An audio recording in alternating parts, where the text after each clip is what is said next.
ملکہ نور جہاں 17ویں صدی عیسوی میں ہندوستان کی سب سے بااثر خاتون تھی، جنہوں نے وسیع و عریض مغلوں سلطنت کی فرما روائی میں تاریخی کردار ادا کیا۔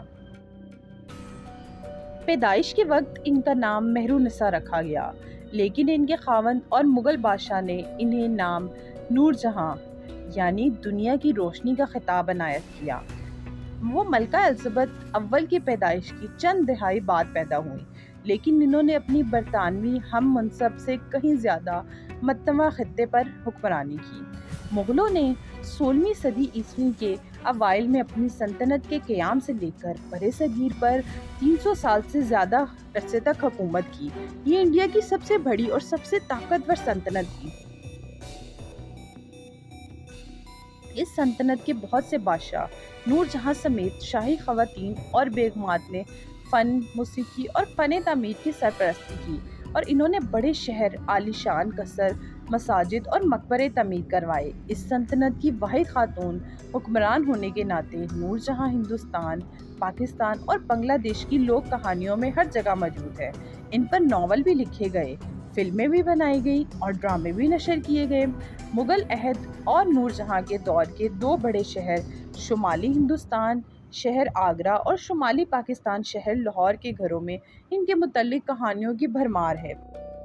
سیاحوں کے گائیڈ اور جوشیلے تاریخ داں نور جہاں اور جہانگیر کی ملاقات اور محبت میں گرفتار ہونے کے قصے اور ایک آدم خور شیر سے ایک گاؤں کو بچانے کا قصہ اپنے انداز میں بیان کرتے ہیں، اور وہ بتاتے ہیں کہ کس طرح انہوں نے ایک ہاتھی پر سوار ہو کر اپنی بندوق سے شیر کو ڈھیر کر دیا۔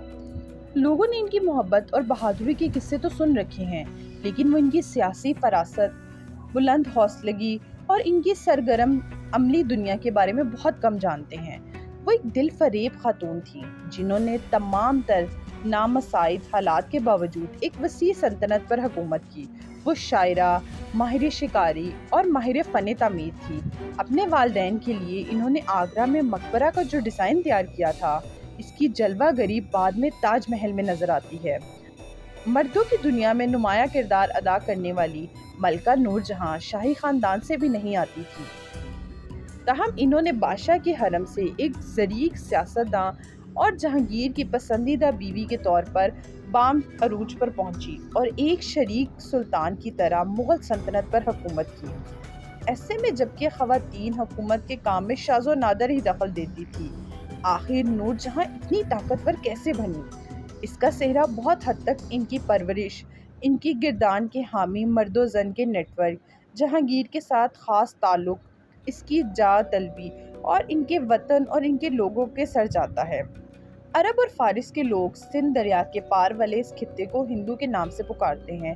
نور جہاں 1577 میں قندھار یعنی کہ آج کے افغانستان کے ایک معزز ایرانی گھرانے میں پیدا ہوئی، جنہوں نے صفوی دور میں بڑھتی ہوئی عدم رواداری کے نتیجے میں اپنا ملک چھوڑ کر زیادہ روادار مغل سلطنت میں پناہ لینے کا فیصلہ کیا۔ اپنے والدین کے ملک اور اپنے نئے وطن کی مخلوط روایت میں پروان چڑھنے والی نور جہاں کی پہلی مغل حکومت کے ایک اہلکار شیر افغن سے سن 1594 میں شادی ہوئی۔ وہ اپنے شوہر کے ساتھ مشرقی ہند کی امیر صوبے بنگال میں منتقل ہو گئی، جہاں ان کا واحد بچہ پیدا ہوا۔ جب ان کے شوہر پر جہانگیر کے خلاف سازش میں شامل ہونے کا شبہ پیدا ہوا تو بادشاہ نے بنگال کے گورنر کو اسے اپنے دربار آگرہ میں پیش کرنے کا حکم دیا، لیکن نور جہاں کا شوہر گورنر کے آدمیوں کے ساتھ تصادم میں مارا گیا۔ بیوہ نور جہاں کو جہانگیر کے حرم میں پناہ ملی، جہاں دوسری خواتین نے ان پر اعتماد کرنا اور ان کی تعریف کرنا شروع کر دیا۔ نور جہاں نے جہانگیر سے سن 1611 میں شادی کی اور وہ اس کی 20ویں اور آخری بیوی ہوئیں۔ ہر چند کے درباری ریکارڈ میں بہت کم خواتین کا ذکر درج کیا جاتا ہے، لیکن جہانگیر نے سن 1614 کے بعد اپنے روز نامچے میں نور جہاں کے ساتھ اپنے مخصوص رشتے کا ذکر کرنا شروع کر دیا، اور انہوں نے نور جہاں کا توصیفی خاکہ بھی پیش کیا کہ وہ حساس ساتھی ہیں، ایک شاندار خیال رکھنے والی ہیں، ایک ماہر مشورہ دینے والی، ایک اچھی شکاری اور فن کی پرستار ہیں۔ بہت سے تاریخ دانوں کا خیال ہے کہ جہانگیر شراب کی مریضانہ لت کا شکار تھا جسے حکومت پر توجہ دینے کی طاقت نہیں تھی، اسی لیے اس نے اپنی حکومت کے عنان نور جہاں کے ہاتھوں میں سونپ دی تھی۔ لیکن اس میں مکمل صداقت نہیں ہے۔ یہ سچ ہے کہ بادشاہ بلا نوش تھا اور افیم کا دھواں اڑاتا تھا۔ یہ بھی درست ہے کہ وہ اپنی بیگم سے بہت محبت کرتا تھا، لیکن یہ نور جہاں کے ایک اہم حکمران بننے کی وجوہات نہیں ہیں۔ دراصل نور جہاں اور جہانگیر ایک دوسرے کو مکمل کرتے تھے، اور بادشاہ اپنی بیگم کے شریک حکمران ہونے کے بوجھ سے کبھی غیر مطمئن نہیں ہوا۔ شادی کے فوراً بعد نور جہاں نے اپنے ایک ملازم کی زمین کے تحفظ کے لیے ایک شاہی فرمان جاری کیا۔ اس کے فرمان میں نور جہاں پاشا بیگم لکھا تھا، اور یہ ان کی مطلقہ نانی اور ان کے اختیارات میں ترقی کی علامت تھی۔ سن 1617 میں سونے اور چاندی کے سکوں پر جہانگیر کے نام کے ساتھ ان کا نام بھی کندہ ہونے لگا۔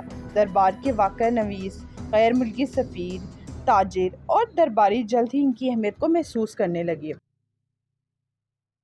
ایک درباری نے ایک واقعہ پیش کیا کہ کس طرح انہوں نے مردوں کے لیے مخصوص شاہی بالا خانے پر آ کر لوگوں کو حیران کر دیا۔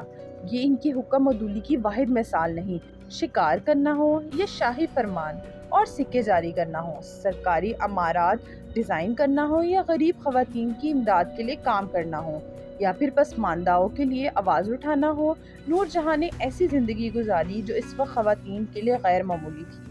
انہوں نے بادشاہ کی قید کیے جانے کے بعد ان کو بچانے کے لیے فوج کی قیادت بھی کی